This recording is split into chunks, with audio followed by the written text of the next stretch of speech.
right. Our last show, Jujutsu Kaisen, episode 14. I'm just gonna go ahead and get this out of the way.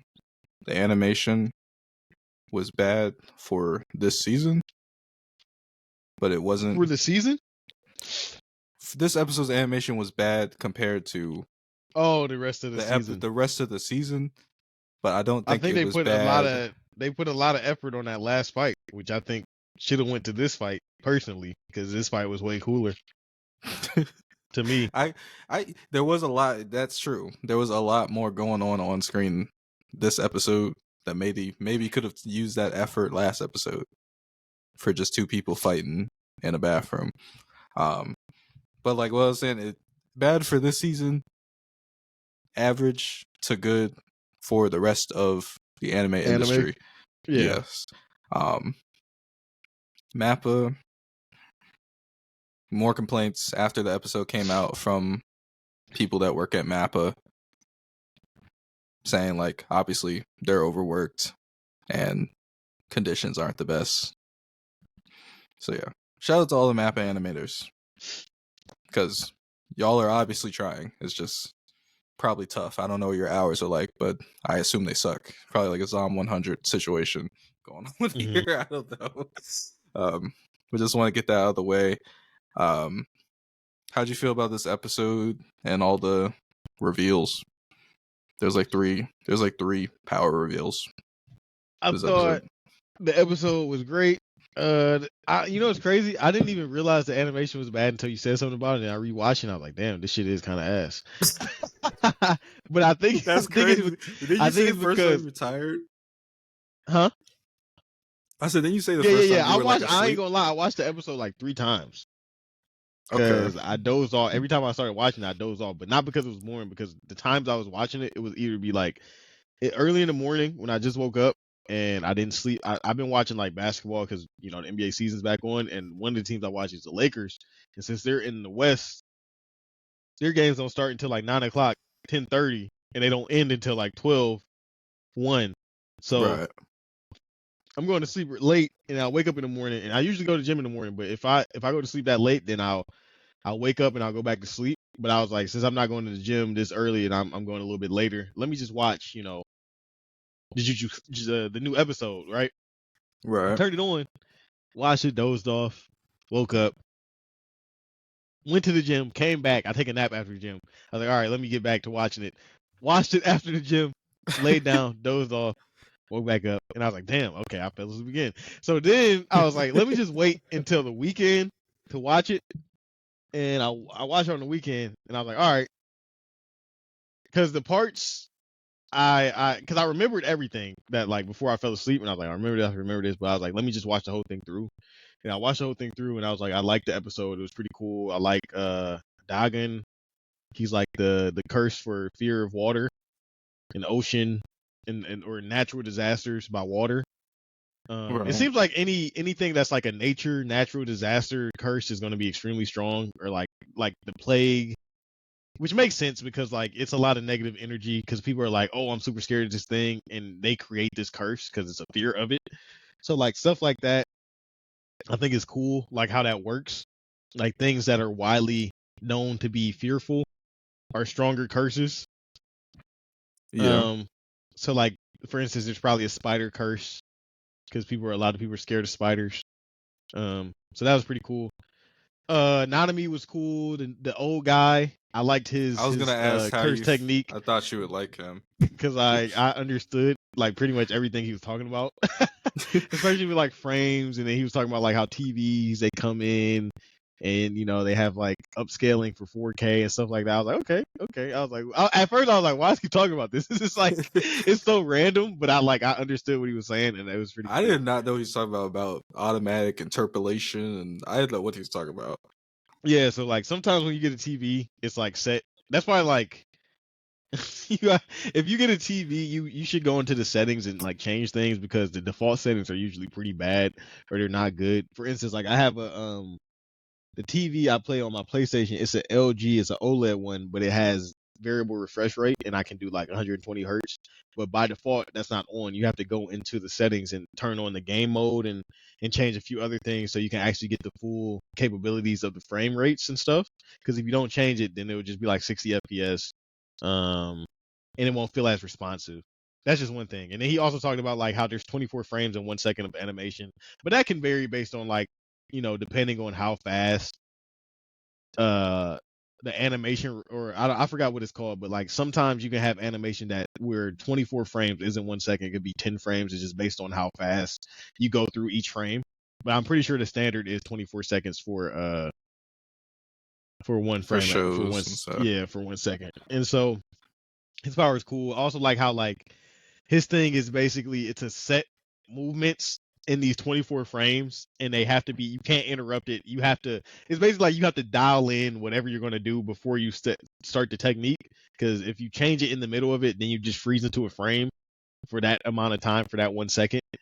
And then if he touches you, you also have to operate inside the confinements of that rule and technique, where you have to create a movement in 24 frames, because if you don't, then you'll just turn into a frame. So I was like, it's definitely unique, and I thought it was pretty cool. And he's super fast. He's the fastest sorcerer next to Gojo, because he has that ability to basically like time skip. I didn't quite understand what he was doing, but I appreciate it. Yeah. So it was pretty cool. I think he's cool. Obviously, Nanami's cool. I ain't gonna lie. A lot of the kids, they're getting very, very Exposed. yeah, they're getting exposed, because she was like, I would have died. She was like, if he wasn't here, I would have died. But he is a special grade curse, and they kind of told her, they were like, you should probably low key just leave, because you're not ready for this. And she was like, what? You want this drunk old man to help you? I'll probably be more help to him. And so yeah, but we know Maki isn't that strong. yeah, Like, she already isn't got that beat strong, by she got beat by Ghetto in the movie. Yeah, but Ghetto's like, come on now. You know what I mean? He's a special grade. I mean, she's not special grade level. Yeah. So she really shouldn't be there, but yeah, she decided to come along. How did you feel about it? Probably got glossed over because it's in the very beginning. How'd you feel about Mei Mei's power? Oh yeah, I the forgot about that. crows. That fight was good. That was good animation. That whole fight was good. That was good. But when Dagen got on the screen, it looked kind of choppy. It got a little choppy. But As soon as Mei he Mei's came fight out was good. Yeah. with the Mei Mei's fight was suicide good. crows. She at first when she was like, "Will you die for me?" I was like, "Dang, she just gonna let her brother die?" I really thought she was just gonna let him die. He was like, "Yeah, I'll die for Really? you." Yeah, I didn't. I thought that, because she was like, "I only gauge people's worth by what they can do for me." She literally said that the last episode. Remember? Yeah. She was like, "You're only as valuable as what you can do for me." So I'm thinking that's just like her attitude. Like, even if you're my brother, like, I only value your life as much as for what you can do for me. And what's more I valuable think than she you? was still serious though. No, yeah. They were definitely both serious. But she was like, "I only bring him along to handle domains." And I think it's kind of like what Megami is doing right now, like how he can stop the natural domain effect because he has his domain, or he's doing something that basically he's opening his domain, so the two of them are fighting. But he's like, we're Right. actually not fighting. I'm not trying to take over. I'm just trying to open a hole so we can escape. But basically, if you both open your domain, it'll cancel out the natural effect until somebody's domain takes over. So if somebody else is in there, they can just fight the other person without having to worry about their domain effects. So I think that's how Mei Mei uses her brother. Essentially, which is like smart if he's just there to handle domains, and that's like all he's here for. And then her crow is like really OP, because you Her can crows stake are her, crazy. because they're like, if you stake your life on the crow, like if it commits suicide, it has unlimited amount of curse energy that it can use, because it's going to die after it uses whatever it's about to do. So it's like just It's extremely just OP. like She was like the only person. overclock. She could overclock the crow. Yeah, and basically she was like, the only person that can stop this move is Gojo. That's the only person who I can't touch with this.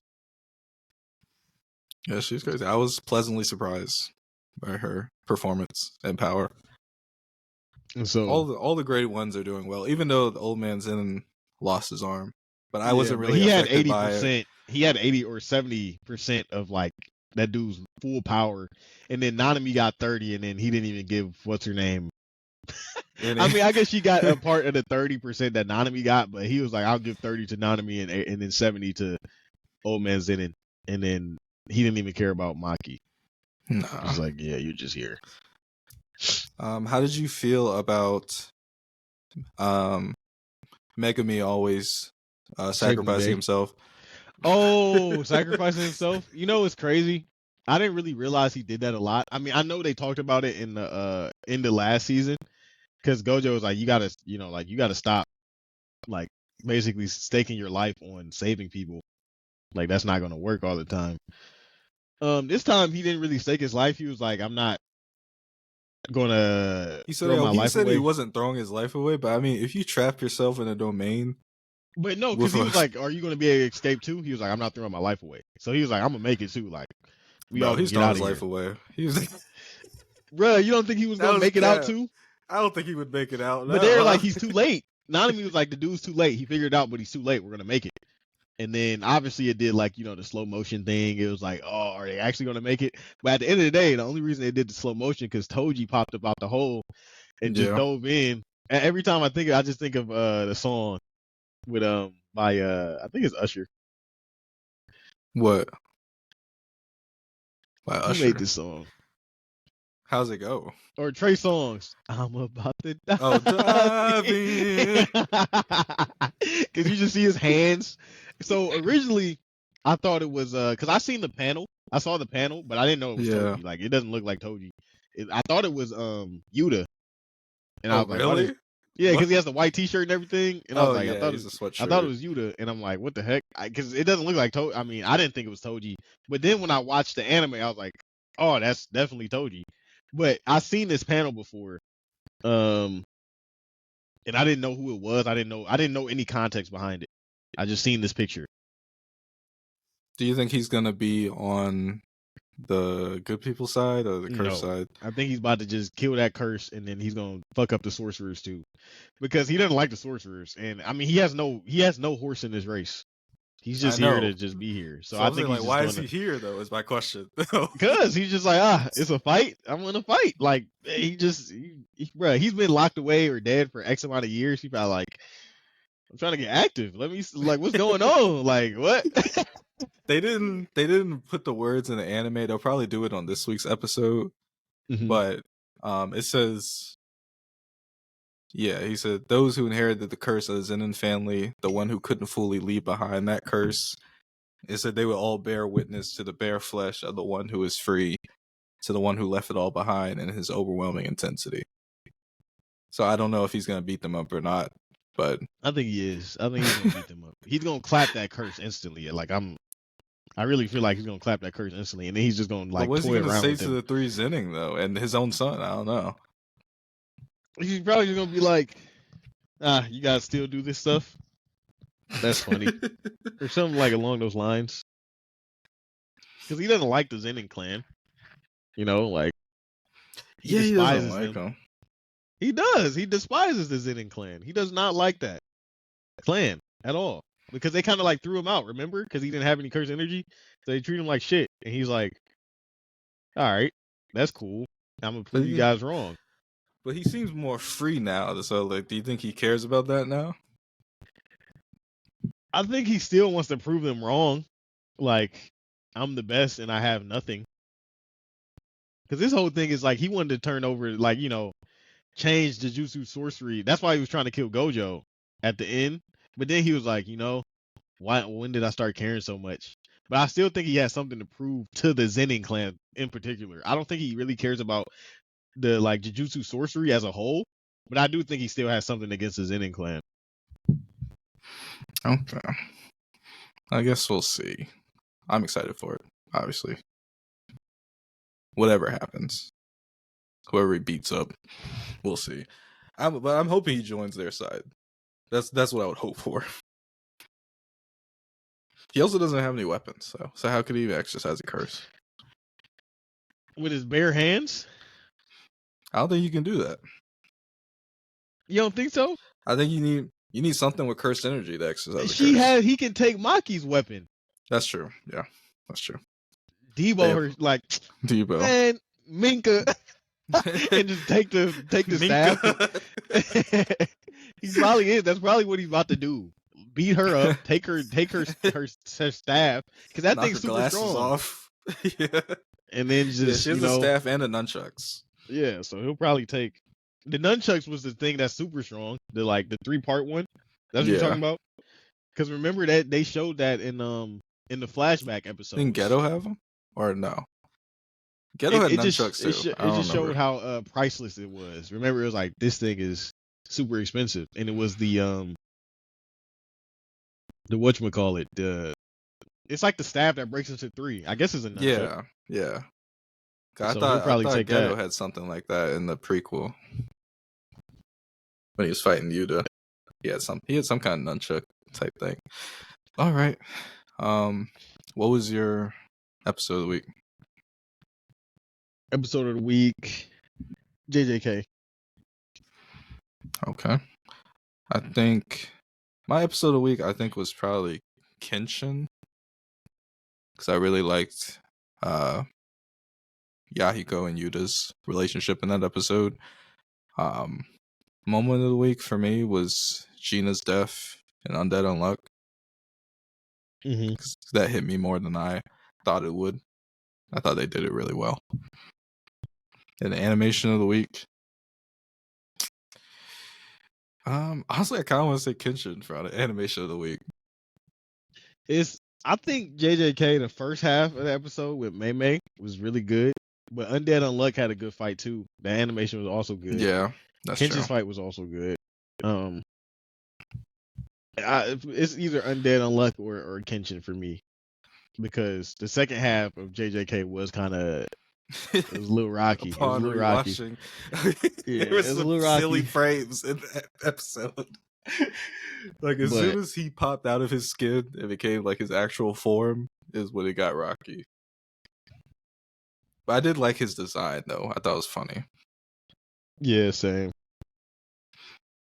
So yeah. All right. That's all I got for this week.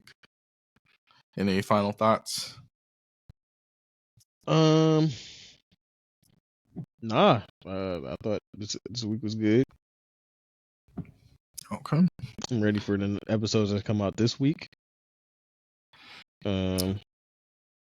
JJK's episode I think is gonna be really good. And Kenshin, I don't know what's gonna happen next, honestly. But Kenshin's always good. And then also Undead Unluck, I guess I have some I don't know. I guess I don't know what I'm expecting. They're gonna join the team, but I think they're about to get grilled and like put through initiation, and they're gonna be like, this is kind of ass, maybe. I don't know how long long that'll last. I think it'll be Backlash too. I think they'll stay with the team the whole time. I'm not gonna lie, for the rest of the season. Maybe. Yeah. Okay. My final thought is just that me and Jenna are supposed to be going to the Akron Comic Con. Oh, really? This either Saturday or Does she Sunday. watch anime? Not really. Maybe sometimes. Wait, who did you say again? Jenna? Jenna? Oh, yeah. The original host. Yeah. But it's supposed to be like comic stuff there. I don't know. I've never even been to is she one. in the comics? Here and there. I mean, she was familiar with the comic store owner for some reason, so I don't know. Okay. I don't know. But we're both going. I'm just interested to see like what it would be like. I've never been to one, just to see, if it's interesting. So yeah. That's it. That's all I got. Thank you for listening to episode 49 of the Weekend Weaves. Peace out. Peace.